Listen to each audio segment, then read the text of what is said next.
नमस्कार. मी सुषमा पागार तुमचं सर्वांचं मनापासून स्वागत करते. आज आपण बनवणार आहोत नाश्त्याचे कांदे पोहे.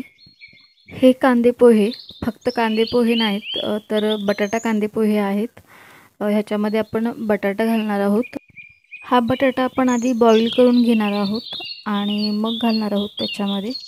हे पोहे मी 200 ग्राम घेतले आहेत आणि ते साफ करून घेतले आहेत.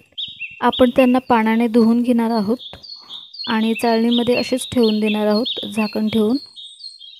पोहे धुवून झाल्यानंतर पाणी आहे ते फेकून देणार आहोत आपण. आता आपण करणार आहोत फोडणीची तयारी. मी गॅसवरती कढई गरम करायला ठेवली आहे. त्याच्यामध्ये आपण घालून घेऊया तेल. तेल गरम झालं आहे. राई, जिरा, मोहरी, मेथी दाणे हे सर्व मिक्स आहेत. नंतर घालून घेऊया हिरवी मिरची बारीक चिरलेली लसूण, कढीपत्ता. गॅसचं टेम्परेचर मी स्लो ठेवून दिलं आहे.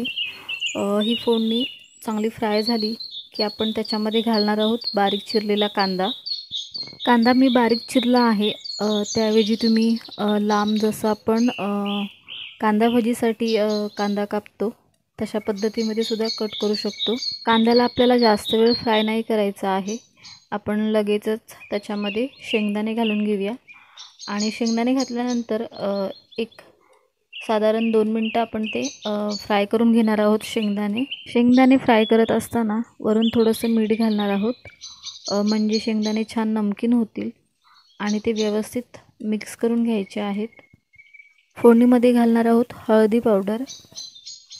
ही हळदी पावडर घातल्यानंतर फोडणी छान मिक्स करून घेणार आहोत.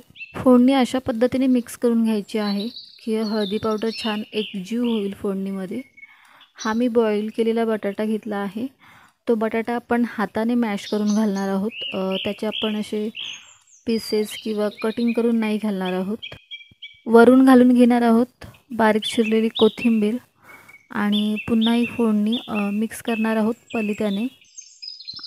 बटाटा घालून पोहे फारच सुंदर होतात आणि ते नरमसुद्धा बनतात किंवा बराच वेळ नरमसुद्धा राहतात. तर एकदा नक्की बनवून बघा बटाटा पोहे.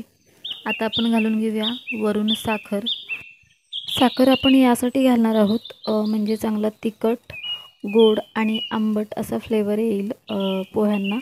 त्यासाठी आपण थोडीशी साखर वापरत आहोत.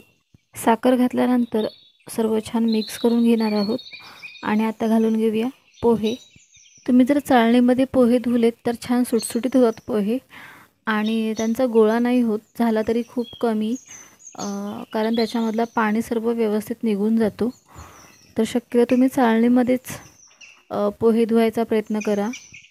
फोडणीमध्ये पोहे घातल्यानंतर आपण त्यांना हलक्या हाताने मिक्स करून घेणार आहोत. वरून घालून घेऊया चवीनुसार मीठ.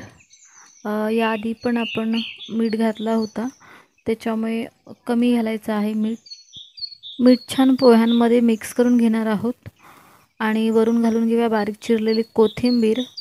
1-2 मिनटासाठी झाकण ठेवून आपण पोहे असेच ठेवून देणार आहोत. गॅसचं टेम्परेचर मी स्लो ठेवून दिलं होतं. आता आपण गॅस बंद करून घेऊया आणि पटापट सर्व करणार आहोत प्लेटमध्ये. बनवून तयार झाले आहेत गरमागरम बटाटा कांदा पोहे. सोबत ठेवणार आहोत लिंबू. वरून घालून घेऊया कोथिंबीर आणि हे मी गाजराचे काही पीसेस करून घेतले आहेत. त्याऐवजी तुम्ही अद्रकचे पीसेससुद्धा ठेवू शकता. सोबत आहे ब्लॅक टी. तुम्हाला हा व्हिडिओ कसा वाटला व्हिडिओमध्ये कमेंट करून नक्की सांगा. व्हिडिओला लाईक करा, जास्तीत जास्त शेअर करा. तुम्ही जर चॅनलवरती नवीन असाल तर चॅनलला नक्की सबस्क्राईब करा न विसरता.